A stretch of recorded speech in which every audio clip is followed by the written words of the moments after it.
IDFC first bank की Chandigarh branch में हरियाणा सरकार के ग्रुप ऑफ अकाउंट्स में करीब 590 करोड़ रुपए का घोटाला सामने आया है।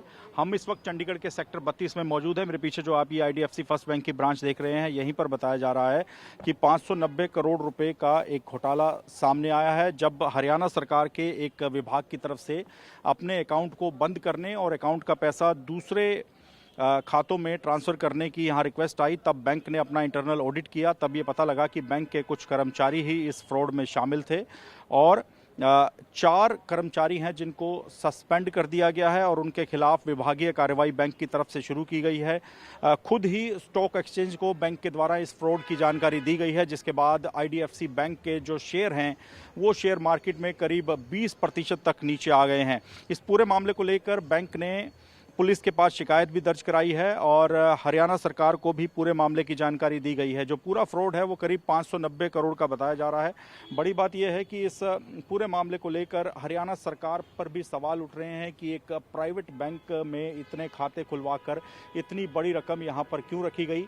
विपक्ष का सीधे तौर पे कहना है कि ये आरबीआई के नियमों का भी उल्लंघन है, क्योंकि जब ग्रुप ऑफ अकाउंट्स खोले जाते हैं तो बैंक की विश्वसनीयता देखी जाती है और उसी आधार पर ही बैंक में सरकारी पैसा रखा जाता है। फिलहाल इस पूरे मामले को लेकर हरियाणा में राजनीति भी काफ़ी गर्मा गई है। कांग्रेस ने साफ कर दिया है कि वो इस पूरे मामले को विधानसभा में उठाएगी। हरियाणा विधानसभा का बजट सत्र जारी है और बड़ी बात यह है कि 590 करोड़ रुपए कैसे रिकवर होंगे, इसको लेकर भी अब तक हरियाणा सरकार की तरफ से कोई स्टेटमेंट सामने नहीं आया है।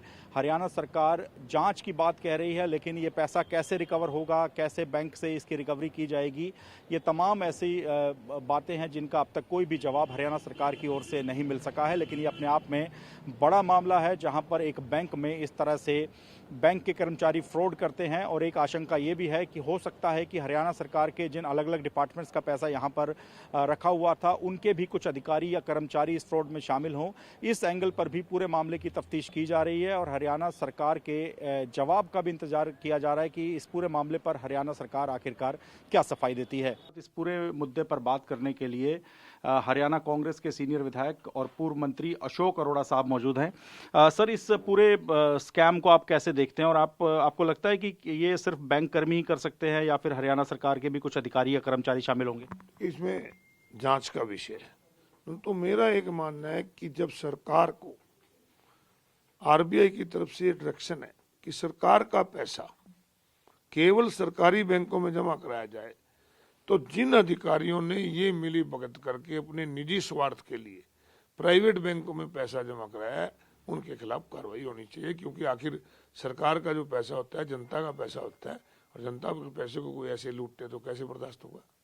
और सर, अमाउंट भी काफी बड़ा है, 590 करोड़ के आसपास की रकम बताई जा रही है। मैं कह रहा हूँ भी जिन लोगों ने भी अपने निजी स्वार्थ के लिए किया, सरकार को उसकी जांच करके, खाली ये नहीं और बैंकों में भी जिन्होंने कराया हुआ है वो पैसा तो वापस लेना ही चाहिए, दूसरे बैंकों में जाना चाहिए, परंतु उनके खिलाफ कार्रवाई भी होनी चाहिए। और सर, ये जनता, आप कह रहे हैं जनता का पैसा था, सरकार एक कस्टोडियन है, तो इस पैसे की रिकवरी की भी मांग करेगा विपक्ष? अब विधानसभा सत्र चल रहा है, आप लोग क्या मांग उठाएंगे, मुद्दा उठाएंगे विधानसभा में? तो पहले तो जांच का मुद्दा है कि इसमें कौन कौन शामिल है। जो भी लोग शामिल हैं उनके खिलाफ कार्रवाई और इसकी रिकवरी भी की जाए। जिन लोगों के आखिर पैसा जनता का, इसी के साथ साथ जो धान घोटाला हुआ है, हम तो उसकी मांग भी करेंगे। किसानों को लूटा गया उनको भी मुआवजा दिया जाए। तो विधानसभा में उठाएंगे आप ये मुद्दा आईडीएफसी फर्स्ट बैंक का? निश्चित रूप से विधानसभा में हर वो मुद्दा उठेगा जो जनता से जुड़ा है। तो अशोक अरोड़ा सीधे तौर पे कह रहे हैं कि आईडीएफसी फर्स्ट बैंक में जो पैसे की हेरफेर हुई है उसकी वो जांच की भी मांग करेंगे और हरियाणा विधानसभा का बजट सत्र जारी है, ऐसे में ये पूरा मुद्दा विधानसभा के पटल पर भी उठाया जाएगा। चंडीगढ़ से कैमरामैन मुनीश के साथ मोहित मल्होत्रा, टीवी 9 भारतवर्ष।